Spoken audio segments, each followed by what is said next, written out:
nak bersaing dengan siapa? Semuanya muda-muda. So, unless kalau kakak ni di top 5 tu bersaing dengan orang-orang yang seiring dengan kakak, mungkin kakak rasa tercabar.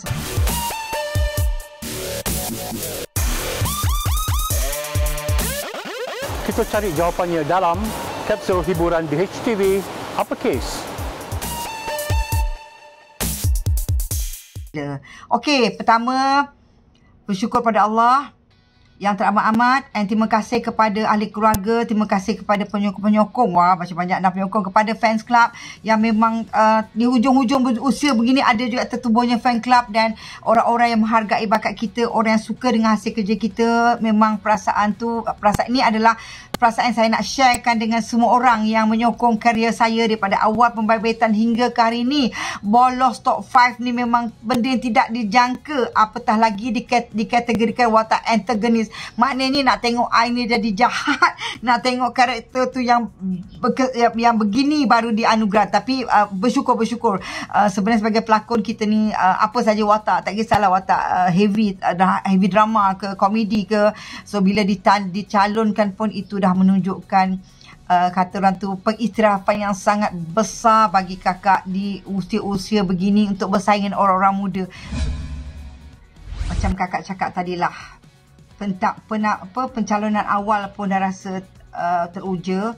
Terima kasih, apatah lagi berita yang menggembirakan kakak di saat Ahad. Kata orang tu dah almost 40 years memang tak bohong lah kalau kakak cakap kakak tak berasa bangga. Bohong lah kalau kakak rasa kakak tak suka. Of course kita suka, sebab bagi kakak top 5 tu pun dah menang. Sebab kita dalam any anugerah, any apa pertandingan pun, 5 tu kena pilih salah seorang. So bagi kakak 5 tu pun dah menang di hati kakak dan menang di hati peminat-peminat. Memang rasa seronok lah, happy sangat, dan rasanya ini adalah hadiah yang terbesar bagi kakak untuk peminat-peminat yang memang menyokong karya kakak dalam apa watak sekalipun. Tetapi bila dicalonkan untuk kategori antagonis ni, memang rasa dahsyat lah. Memang kena jadi jahat kot baru orang nampak. So anyway, terima kasih banyak-banyak. Alhamdulillah.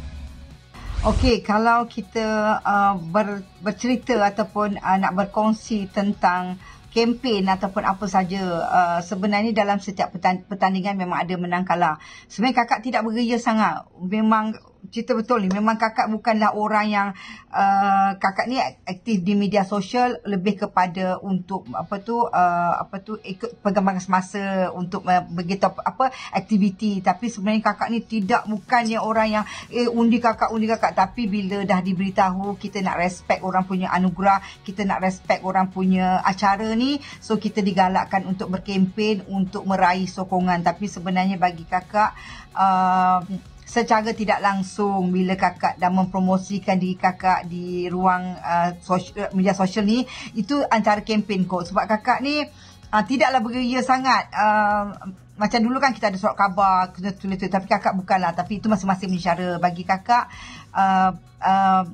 memang ada cara masing-masing lah bagi tapi kalau nak kata kakak nak berkempen secara meluas-luasa, tidak, memang kakak tak. Cuma memang kebetulannya dah sejak beberapa tahun ni kakak memang ada fans club yang menyokong karya kakak. So admin ni lah yang rajin update apa-apa saja perkembangan, dan dalam masa yang sama kakak juga ada peminat, segelintir peminat di Indonesia yang buat grup juga untuk menyokong kakak. Jadi diorang ni yang beria-ria bekerjasama. Jadi kakak ni bila diorang add akak dekat akak punya IG story, kakak just repost sajalah. Jadi dalam dengan anak-anak, kakak cakap lah, anak-anak akak ni tahulah secara tak langsung, walaupun dia tak kempen kakak, of course lah dia suka lah kalau ibu dia dapat dah dapat pencalonan pun, anak-anak akak suka. Jadi kalau nak kata kempen di media sosial yang beria-ria sangat, tak lagi lah, belum. Ataupun tak tahu lah, kakak cakap sekarang, tak tahu kejap lagi akak berkempen kot. Tapi secara tak langsung biarlah kita menang, bertanding secara sihat, menang secara sihat. Bagi kakak, kelima-lima yang dah bertanding top 5 tu pun dah menang di hati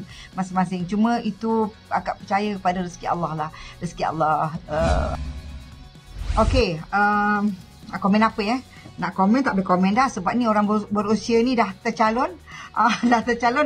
Dah pun bolos, alhamdulillah.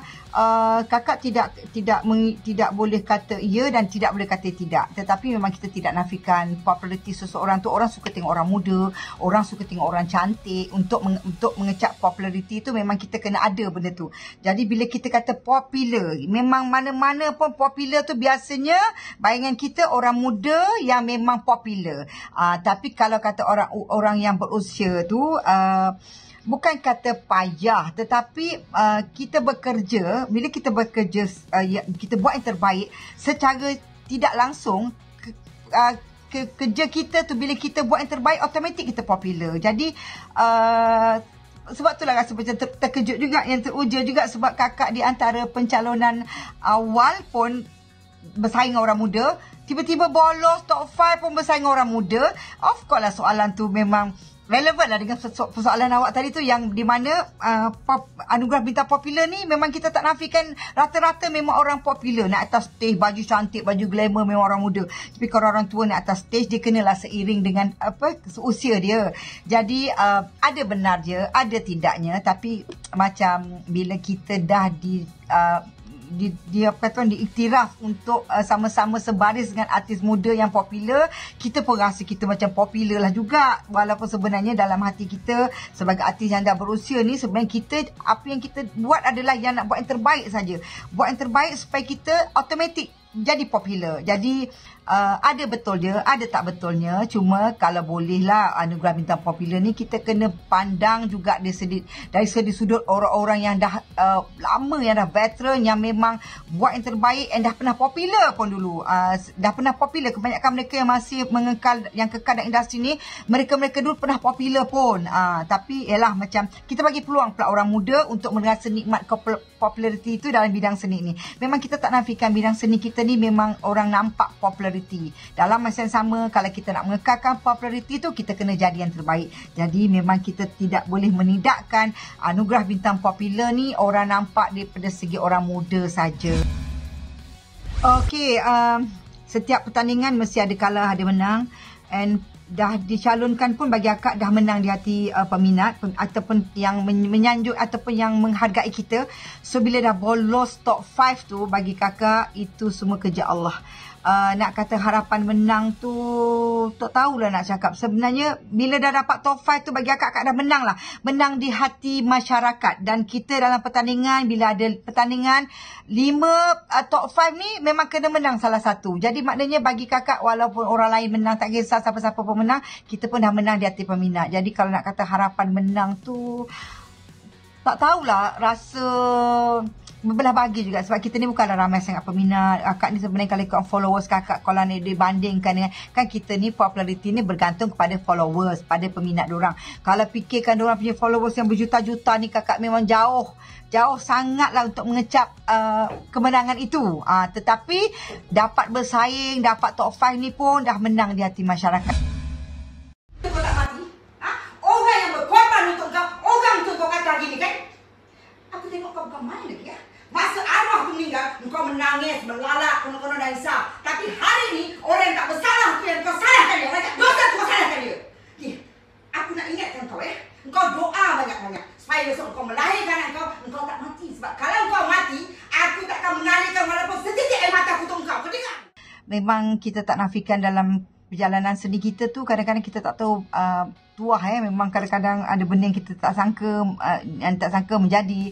So memang betul kakak tak nafikan antara watak setelah berpuluh-puluh tahun, antara watak yang memang orang sebut-sebut sehingga kali ini, iaitu watak Mak Lihat dalam cerita 7 Hari Mencintaiku pertama. Lepas tu alhamdulillah ada pula 7 Hari Mencintaiku 2, dan insya-Allah alhamdulillah dalam perancangan 7 Hari Mencintaiku 3. Okey. Sebenarnya kita kena ingat kadang-kadang dalam kita dan industri kita dan apa saja, bila kita buat yang pertama biasanya meletup, and kedua tu biasanya biasa. Tapi 7 hari ni memang betul-betul lah memang bawa tuah pada kakak. Sebabnya watak Mak Leha tu memang kekal hingga ke hari ni. Hingga budak-budak kecil pun, anak-anak pun nampak Kak Mak Leha. And ada yang suka sangat-sangat, ada yang benci sangat-sangat. Tapi ada yang mengidolakan watak Mak Leha ni sebenarnya sebagai karakter mak, bagi mak mentua yang sangat sebenarnya kalau ikutkan ada orang ada berbagai persepsi lah. Ada yang kata mak mentua kejam, ada yang kata mak mentua betul lah dia ada right. Ada yang kata mak yang betul lah yang dia apakan anak dia. Jadi memang sampai hari ni memang kita tak nafikan netizen ke apa mempergunakan nama Mak Leha, gambar Mak Leha, watak Mak Leha. Tapi sebenarnya akak menghargai walaupun kecaman yang akak kena teruk jugalah, tapi akak percaya benda tu semua atas lakonan yang bagi kakak mungkin membawa kesan pada mereka. Jadi memang betul kakak tak nafikan bersyukur sangat pada Allah. Terima kasih atas peluang, atas ruang yang diberikan untuk akak membawakan watak Mak Leha. Tetapi dengan adanya insya-Allah 7 hari menyertai 3 ni, rasanya kakak kena buat lebih tanggungjawab tu lebih besar lah. Sebab 7 hari 3 ni tak ada novel. Jadi kita tahu masyarakat ataupun peminat-peminat cerita ni mengharapkan yang terbaik. Sebenarnya bila dah jadi macam tu memang menjadi satu beban pada kita. Bukan beban tu maknanya beban yang menyusahkan, tak, beban yang untuk kita nak beban benda tu, nak bawa benda tu yang bagi terbaik. Jadi memang betul 7 hari mencintai, cerita 7 hari mencintaiku ni memang watak Mak Leha memang membawa tuah pada kakak sehingga ke hari ini. Dan terima kasihlah yang tak dapat, yang hanya boleh kakak katakan terima kasih. Memang betul tak dinafikan sehingga ke hari ini, alhamdulillah. Andai kata engkau pun tahu bagaimana hatiku sekarang, rindu selalu melanda jiwa, hingga kasih sayangku terbuang, tiada kali hatimu bertempat suri menimbang rasa, menimbang sayang hasrat asmara, sayamu manis. Sebenarnya kalau ikutkan minat tu, memang minat tu lebih kepada menyanyi.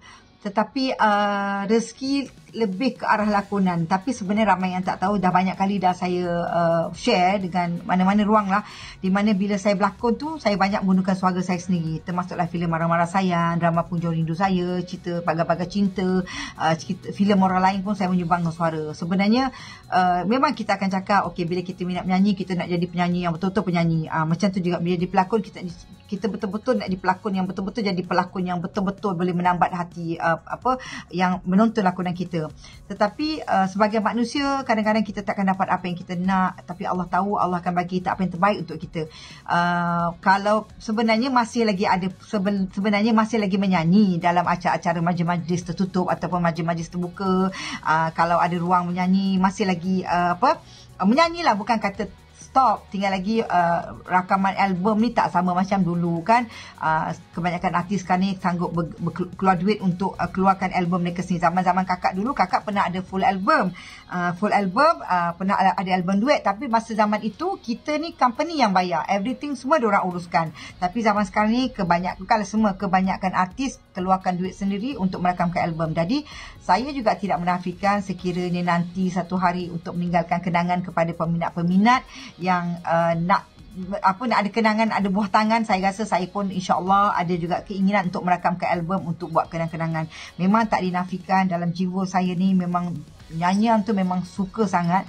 Tapi sebenarnya menyanyi ke berlakon ke dia seiring. Sebab tu saya boleh tekankan kat sini, kebanyakan penyanyi mereka akan jadi penyanyi, boleh jadi pelakon yang baik. Tetapi sebagai pelakon jarang boleh jadi penyanyi yang baik. Sebab menyanyi ni adalah suara, bakat yang Allah bagi, bakat suara tu. Lakonan ni tonasi kita, manusia semua boleh bercakap, boleh berlakon, tapi bila menyanyi tu anugerah suara tu bukan semua orang boleh dapat. Tapi kalau diberi peluang, insya-Allah kalau ada drama-drama nanti ataupun ada filem-filem nanti, saya naklah juga menyumbangkan suara sebab memang minat. Dan doakan juga supaya kata bakat yang Allah bagi ni, bakat lakonan dengan bakat nyanyian ni seiring. Saya nak berkongsi tentang kehidupan saya sekarang. Saya seperti biasa ibu yang ibu kepada 4 orang anak. Tetap bergelar ibu tunggal sebab saya ada lagi anak kecil, anak yang masih belajar, ada 2 anak yang dah pun berumah tangga. Jadi kehidupan yang biasa saja sebagai ibu dengan anak. Okey, kalau nak kata anak-anak mengikut jejak langkah, anak yang pertama lelaki tu rasanya tak nampak ke arah tu, tapi anak perempuan yang nombor 2 saya, anak perempuan saya, satu-satu anak perempuan saya, memang saya nampak dia ke arah bidang kita ni, bidang seni ni. Tapi mungkin dia lebih ke arah belakang, maksudnya di belakang tabir, sebab dia pernah juga menjadi producer beberapa program. Jadi kalau ikut lakonan, dia memang nampak ada bakat lakonan, tapi mungkin rezeki tidak menyebelahi dia, ataupun dia kurang nak fokus kepada bidang lakonan sebab dia lebih suka lagi jadi di belakang tabir. Kalau nak kata anak yang nombor 4 tu, saya nampak ada ciri-ciri juga memang berminat dengan, yelah budak-budak zaman sekarang ni adalah TikTok diorang, adalah page diorang. So saya nampak dia luahkan bakat dia dekat TikTok. Saya sebenarnya anak-anak ni tidak kata menggalakkan dan juga tidak kata menidakkan. Atas apa yang diorang suka, jalankan. Sebab diorang ni kena nak jadi nak menempuh ataupun nak menjadi artis, nak menjadi anak seni ni bukan semudah yang kita nampak, bukan seglamour yang kita nampak. Banyak benda harus kita lalui. Kalau you dapat lalui benda tu, kakak tidak menolak. Kalau itulah yang diorang minat, kakak akan dorongkan, akan bagi dorongan, bagi semangat untuk diorang untuk meneruskan kejayaan mereka dalam bidang ni. Tapi untuk ketika ini kakak tak nampak, tapi tak tahulah kok nanti cucu ke akan datang kan, kita tak tahu. So itu sajalah yang boleh kakak sharekan di sini. Assalamualaikum warahmatullahi wabarakatuh.